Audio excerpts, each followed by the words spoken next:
माई बाप के सेवा से का मिलेला। एगो बिरहा हम सुना दें आप लोगों के, जितने लोग वहां बैठ के आनंद ले ला जाए बिरहा के।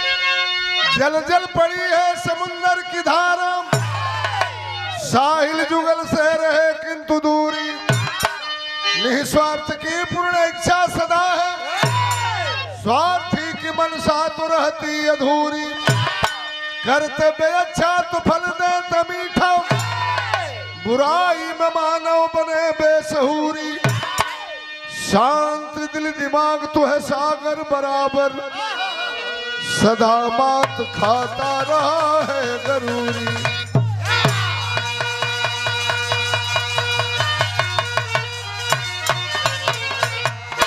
एक लाइन गजल के तर्ज बा,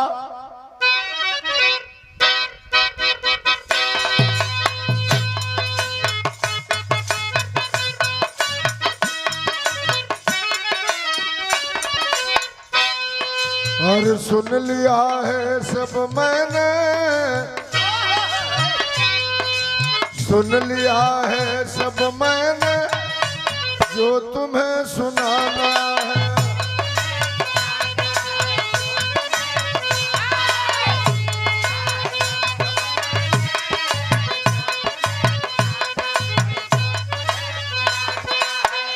विरह में बड़ी ऊंची बात कवि ने लिखा है, देखना न दुनिया को,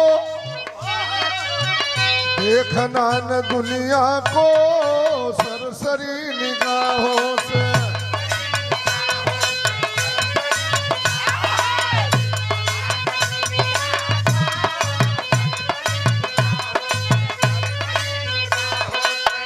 देखना न दुनिया को सरसरी निगाहों से, अरे नापना न सागर को, नापना न सागर को दावनी सिपाहों से।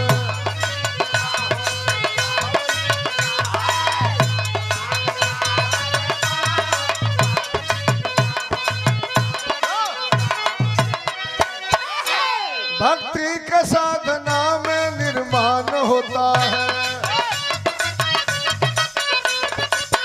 अरे अचर धरती पताल सब समान होता है, तो करते तपस्या पुंगव बरगद की छाव में, पाए जब सिद्धि आ गया अंत स्वभाव में। यही कलयुग को हम साधु के बात बताओ तनी, साधु तो गौवा गौवा घूमता दिन भर घूम घूम संस्कृत बाचताओं से सधुइया, गजाननम भूत गणादि सेवितम कपत्यम फलचारु भक्षणम, सिया राम मैं सब जग जानी करहूं प्रणाम जोग जुग पानी। सांझी का दारू पी के मेहरा रूप हो जाता में बहुत साधु लोग होई, नाराज मत होई लो, रोज साधु जेल में जाता सब, उन्हनी की मठिया में लईकी पकड़ा तड़ी सब, पता ना कौन एगो वही मठिया में वो पैदा करत सब पौधा, जवना के वो खाता सब तरास भर उन्हनी के नस टाइट रहते। ये आज के संत हो गए। यही कलयुग के जमाना में वो साधु रलम का नाम रहे पुंगव दास, बहुत घमंडी साधु था वो। इंद्र भगवान के भक्ति कैले, इंद्र महाराज खुश भइल, कहला साधु वरदान मांग लो। अब सोचला साधु के भगवाने दर्शन दिले हूँ, तो हपच के इनसे वरदान मांगो। कहला जवन मांगब दे देब, कहला मांगा। साधु कहलन कि वरदान दे बताइए, वरदान दे दे कि दिन के कहीं की रात हो जाओ तो हो जा। बाप रे बाप, इतना उलट फेर। कहला मौरत के कह दे कि मेहरारू हो जाओ तो ओकर सगरी समान मेहरारू के हो जाओ। इंद्र भगवान कहलन कि सधुइया जवन वरदान मंगलस, कहला जा जवन तो हर मन बा तोहरे वही मन के हिसाब से उहे होई। मचल हल्ला जवार में। पुंगवदास के इंद्र भगवान दर्शन दिले रहला। साधु जी की कुटी पर भीड़ होके लागल, मरद से ढेर मेहरारू जुटे लगली सब। काहे खातिर हो? जमुना मेहरारू के भभूत उठा के दे दे, साधु जी भक भक मेहरारू के लइका होके लगल। हल्ला भइल गौवा की पुरु बोरिया पोखरा पे एगो साधु पर आइल, बड़ा मेहरारू के लइका देता होके लागल भीड़। ऐसे 3-4 बरिस पहलवा आई जब बेलधरा रोड की लगी है, एगो महुआ बाबा ऊपर आई रहा। बम्बई से, दिल्ली से, कलकत्ता से, विदेश से लोग आवत रहा। कुछ बा ना, खाली एगो महुआ के पेड़ बा, मरिया बा खाली। इतना आदमी हो जो जुटल, इतना आदमी जुटल कि मैंने वो महुआ बाबा के जाए में अगल बगल के रास्ता इतना हगी के भर दिले रहल आदमी, वहां तक जाए लायक ना रहे। इतना भीड़, इतना भीड़। अभी बड़ा केहू महुआ बाबा के नहीं के पूछत, बोला सही बात गई ना महुआ बाबा। यही तरह हर समय साधु पर आल फिर परा जाल। हल्ला भइल गांव की पुरु बुरे को साधु पर आइल, बड़ा जवन कह देता उहे होता। एक दिन साधु बैठ के अपने कुटिया पर सवेर के बेरा रहल। कुटी के यहाँ बरगद के पेड़ रहल, वही पेड़ के नीचे बैठ के तुलसी जी के माला फेरत रहल। अब तो उनके घमंडे हो गई रहल कि हमसे बोल के साधु बाना, आप जवन चाहता नहीं उहे होता। यहाँ तरज बदल गई।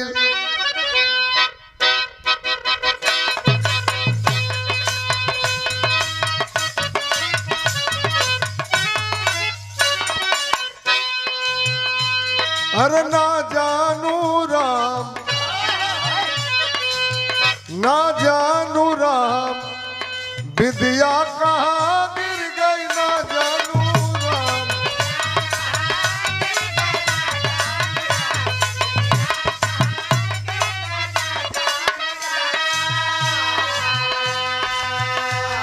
साधु बदे, साधु बदे शोहरत है बिना काम की। साधु बदे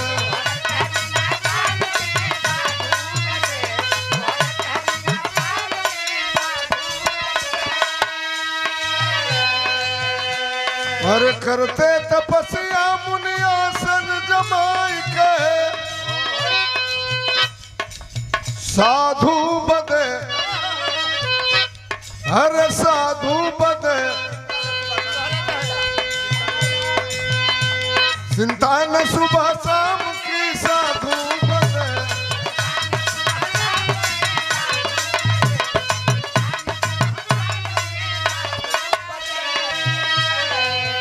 माला फेरत साधु जी। उनकी कपड़ा के ऊपर एगो बकुली चिड़ई बैठा रहा। बकुली? अच्छा ख्याल करिए जा, कबो केहू पेड़ के नीचे बैठेला तो चिड़ई चुरुंग ऊपर से गंदा कर देला। ओहू में जात के कौआ बहुत टेढ़िया होला सब। छाया में पेड़ के आदमी बैठा रहेला, ऊपर से हक दिया सब, चिरिक दिया सब। साधु जी माला फेरत रहलन, कपड़ा के ऊपर एगो बकुली चिड़ई बैठा रहल। बकुली बरगद पर से गंदा किया है, अब साधु बदे, अरे साधु बदे क्षमादान है बेदाम की। साधु बदे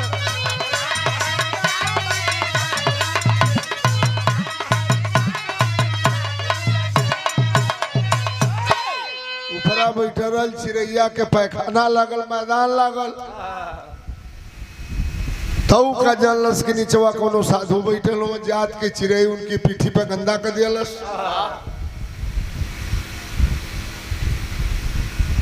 फिर वो चिड़ै के पेशाब लागल, उनकी पीठी पर पेशाब कर दिया। जब पाला लागल साधु जी के, माला छोड़ के ऊपर तकला, कला ओहो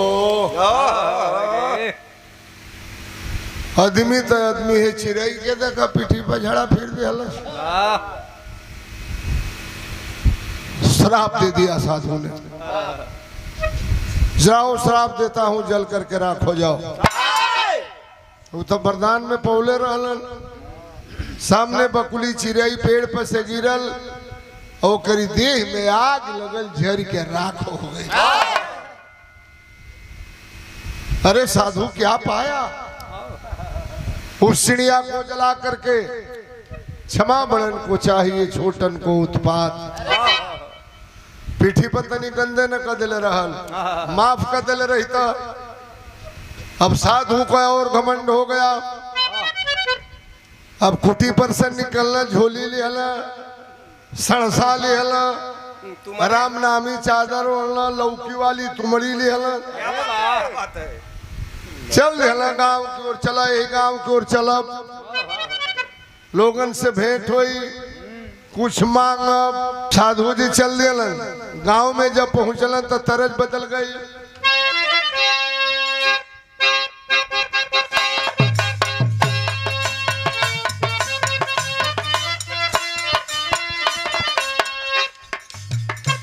गीतू है बाप,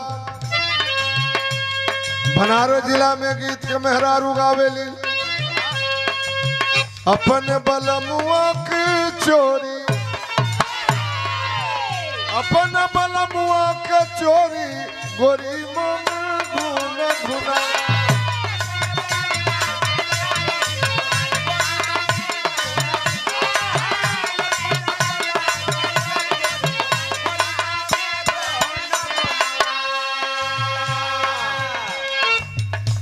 दिनेश पाणे की ओर के मेहरारू गावेली।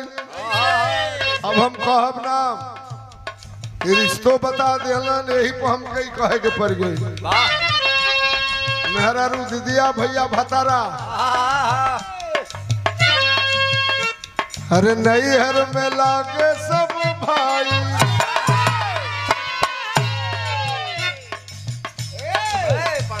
अरे नैहर में लागे सब भाई, नजर यार कैसे लड़ाई।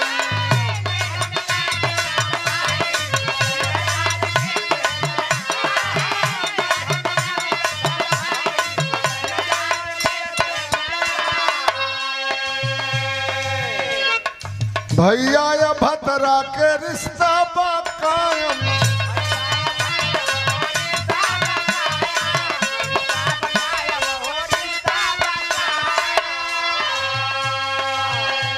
अरे कैसे खत्म होई भाई के जरायम। जरायम के दुनिया, गुंडागर्दी के दुनिया में।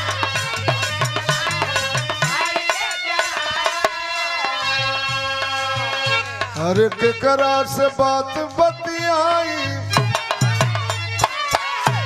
अरे केकरा से बात बतियाई, नजर से लड़ा।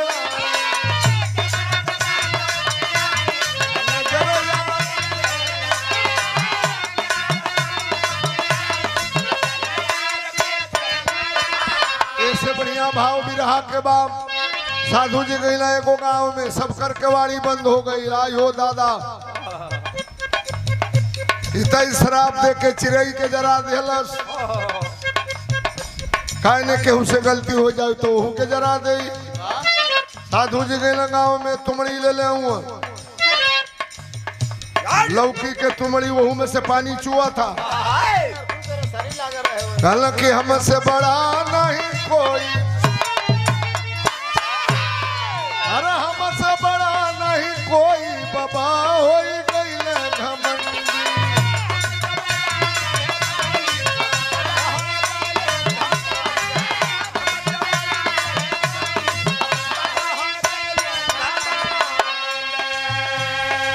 प्रभुता के पाय बन गई गरूरी, घर पहुँचे सुजाती दुआर मजबूरी, बाबा हो गई घमंडी, घर में रही वह सोई, अरे घर में रही वह सोई, बाबा हो गई घमंडी।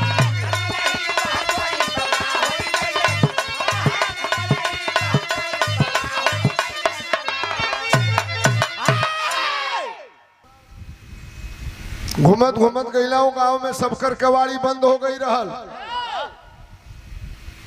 पश्चिम टोला जब पहुंचला एगो घर के सामने गईला, केवाड़ी बंद रहल। जा से सिकड़ी भुड़कौला साधु जी, एक घर में केहू बा, हम पूंगो साधु बोला तनी दरवाजा खोल के हमें भिक्षा दे दा जा। कौनो आवाज ना आई। दूसरी बेर आवाज दिहलन, खोल दो दरवाजा, मैं पुंगव दास बोल रहा हूँ। वो घर के मलिकार चाहे मलिकाई एगो मेहरारू रहल, वो मेहरारू के नाम रहल सुजाती। ओकर मरद हर जोत के आई रहल। दिन के 12-1 बजत रहल। माटी के घर रहल, अंगना में अपनी मरद के खिया के आ खटिया पर ओकर मरद सुता रहल।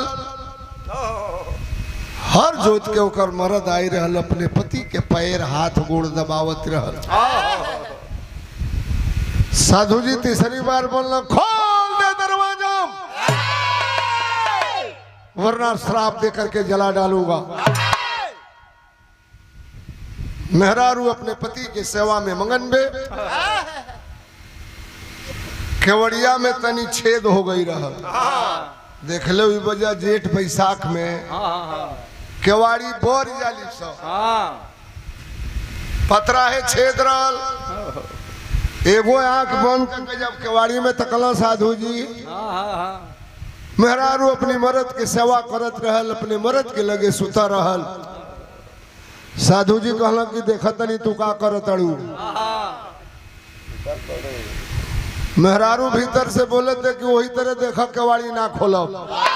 कल है सला इंद्र भगवान हमारी बस में हो गए। मेहरारू कहते केवाड़ी ना खोलब, खोल दे दरवाजा वरना श्राप दे करके जला डालूंगा। सुतल में अपनी मरद की लगे कहला से साधु तनी एगो बात सुना। अरे अभिमानी हम न चिरई हैं, अरे अभिमानी हम न चिरई हैं, अरे खगरी नहीं पचाएगी सागर का पानी पानी पानी।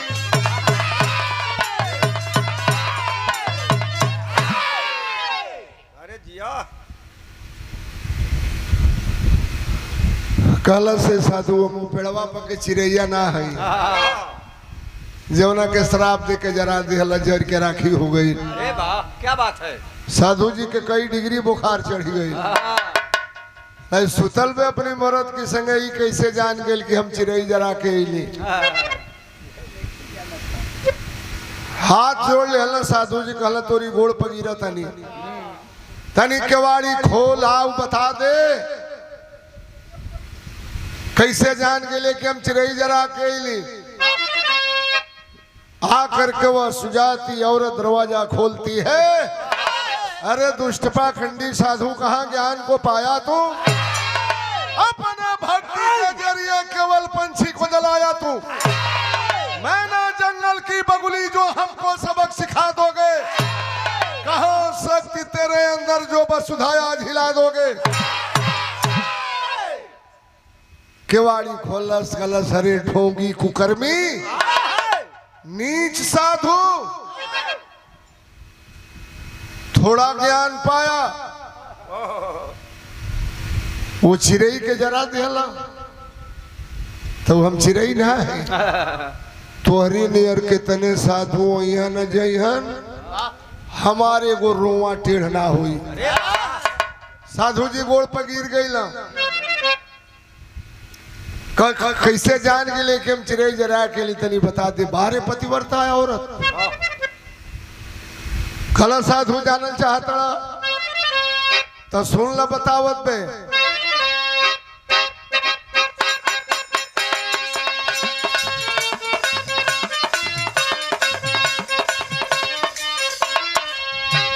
अरे खा गईलू लंगड़ाया मदाम कहिया दे बुचिरई।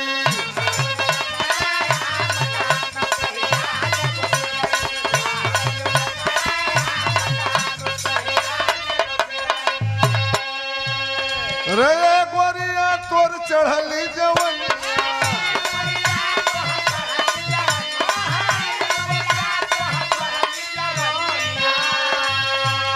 लगल जवानवा पर घाम दाम कहिया दे बुचिरई।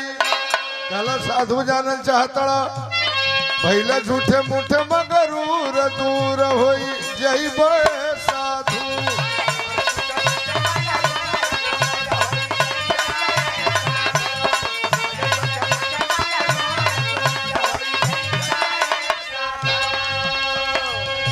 अरे पति मोरा धन धमई सवर समान हो।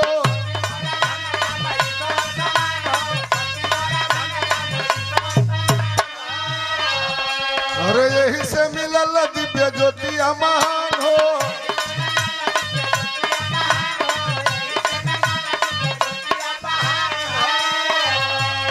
तोहक न तनिको सहूर दूर होई जइबे।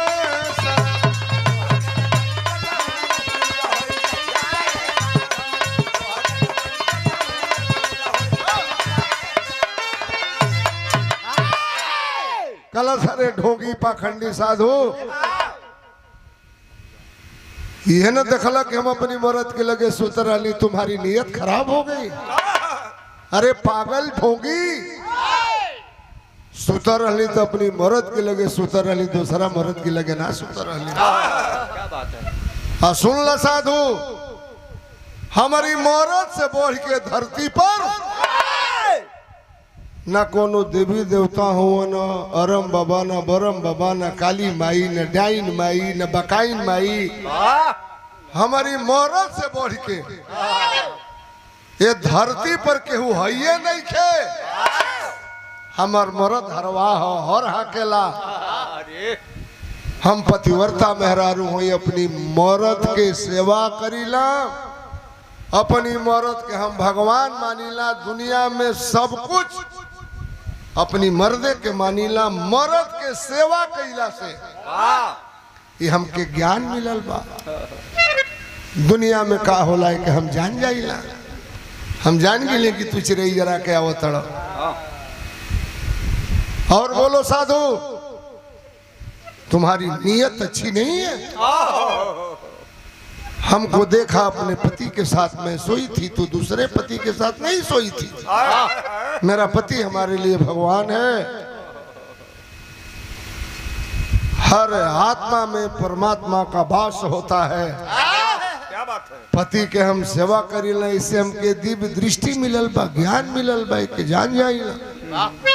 वो मेहरारू को गोड़ पर गिर गई साधु, जीवन चिड़ै जरा के आई रहो, कल तोरी गोड़ पर गिरता नहीं। भैया तो से बड़ पतिव्रता औरत धरती पर हो ना सकेला। जाए दे, गलती कर दी तनी दू चार गो औरी कोनो निमन निमन बात बता दे। कलश कुली बात हम ही ना बताई। आगे बढ़ा, आगे बढ़ा। सामने वाला गांव देखा तड़ा, वो गांव का नाम जनकपुर है। वो गांव में जाए वो आदमी से तो हम मुलाकात करावत तनी, वो नाम है धर्म ब्याद। धर्म ब्याद नाम के आदमी के घर बा। हमरों से बढ़िया बढ़िया तो के बात बताई। साधु जी सोचना जब मेहरारू से इतना ज्ञान मिलल, चलियो मरद की लगे चल देना वहां से साधु जी जनकपुर के गांव के तरफ।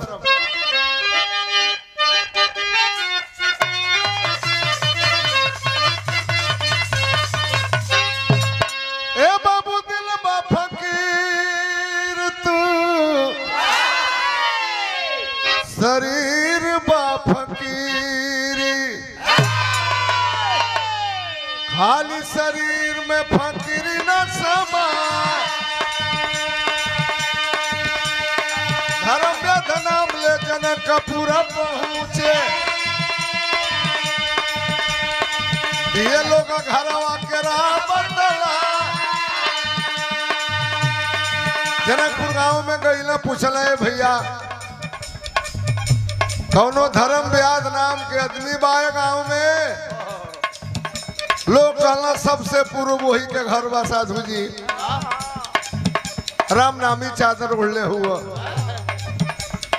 अरे भैया वो आदमी है कि कसाई है भैंसा काटेला साधु होके भैंसा के मांस चलेला का साधु सोचना कि आदमिया डरवावत हुआ हिम्मत ना करत बा लेकिन हिम्मत जुटवला साधु जी। अरे धर्म व्याध नाम ले जनक पूरा पहुँचे ये लोग घरवा के राह बदला दूरही से देखा पे मुनि के शरीरिया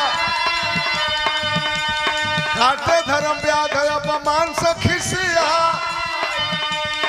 हुनवा से रंग रहली जे करी बदनिया साधु जी के देखेला नजरिया फसा अरे मधुरी बचनिया में बोला व्याधा बनिया नारी के बात सुन के कष्ट कैला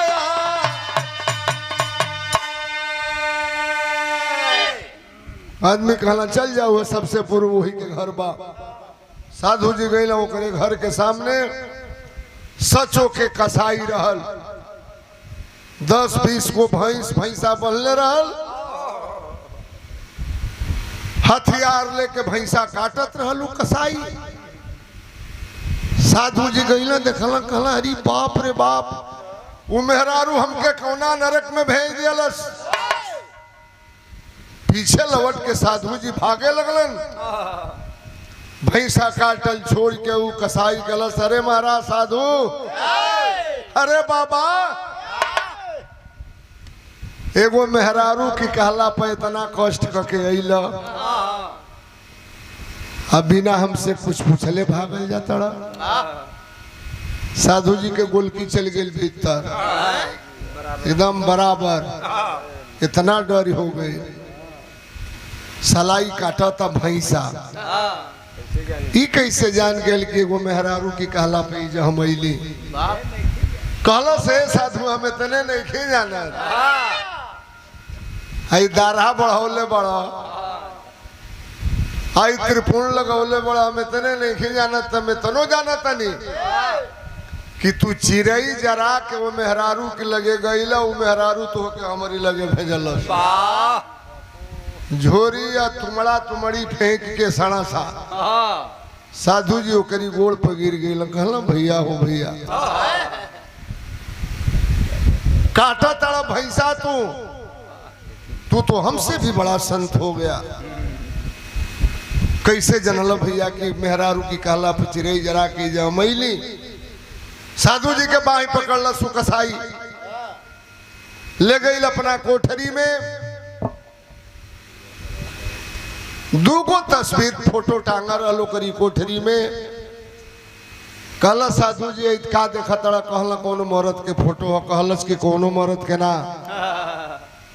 हमरे पूजनीय पिताजी के फोटो है साधु कहला बगल में का देखा तड़ा कहला कि मेहरारू है मेहरारू के फोटो बा कहलस खबरदार कौनो मेहरारू के ना ये हमारी माई के फोटो है अरे वाह हमारी बाबू हो हमारी माई हो हमार माई बाबू जियला जबले तबले अपनी माई बाप के तनिको कष्ट हम ना दिले भैंसा कटला से डरा तड़ा ये तो पैसा है तई तो हमारा पैसा है धंधा है मांस ना बेचब जीविका नहीं चलेगी हमारी जीविका नहीं चलेगी साधु ये माई बाप के सेवा कैला से हमके ज्ञान मिलल बा मुअला की बात भी हम अपनी माई बाप के पूजा करीला अगरबत्ती दिखाईला अपनी माई बाप के अपने दिल में बसाईला हमारी माई बाबू से बढ़ के धरती पर के देवी देवता नहीं है। हम चैलेंज करतनी हिंदुस्तान के सगरी देवी देवता के तराजू के एगो पलड़ा पर बैठा दिहल जा, एगो पलड़ा पर अपनी माई बाप के बैठा दिहल जा। माँ बाप का पलड़ा कभी भी भारी हो जाएगा मेरे मित्रों। माँ बाप से बड़ा कोई नहीं। माई हमके तो के पैदा कैल जाड़ा के दिन में हमनी का पेशाब का दे जा, माई वहां से हटा के पेशाब वाला लेवा पर अपने सुत जाओ, लाल के अपनी कोरा में सुतावे हो बाबू लोग। बाहर माई ठंडा बर्दाश्त कर ले माई, अपनी बेटा के ठंडा लागे ना दे। ये है माँ बिमली देवी, यह माँ बाप की सेवा है। साधु बाबा दिमाग तो हर पागल बा, चिरई जरा के घमंड हो गया तुम्हें। माँ बाप के सेवा कैला से हमके दिव्य दृष्टि ज्ञान मिला है। दुनिया में का होला है कि हम जाइला खाली माई बाबू के सेवा कैला से ज्ञान हुआ क्या। घर के अंदर गाली आई, बोला धर्म व्याध समझाई, सत के सत्ता पे जानवा डोले बाबा जी।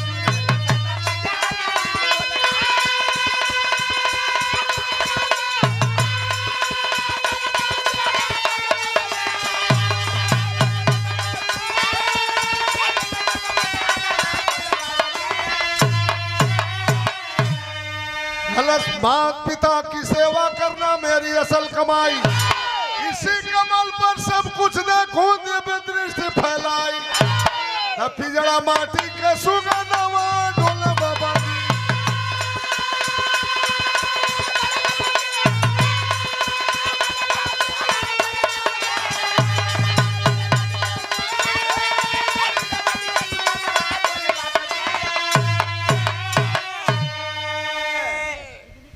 साधु को ज्ञान हुआ,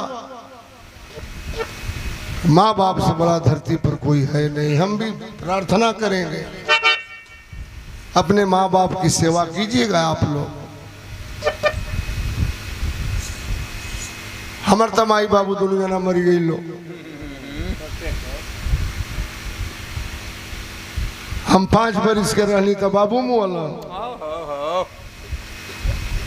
जब बिरहा क्षेत्र में आ गई तो हमार माई मर गई। माई या मेहरारू में बड़ा अंतर बा। बिरहा गा के घरे जाई, बाहर माई दौड़ के माई आवे, पेट टोवे गाल टोवे। हमार लड़का रात भर के बिरहा गौले हुई भूखाइल बा, लोटा में दूध गरम करके ले आवे, बाबू पी ला। कुर्ता निकाल के जब खूटी पर टांग दे तब मेहरारू जाके पाकिट होवे की 1 रुपया ले आइल बा।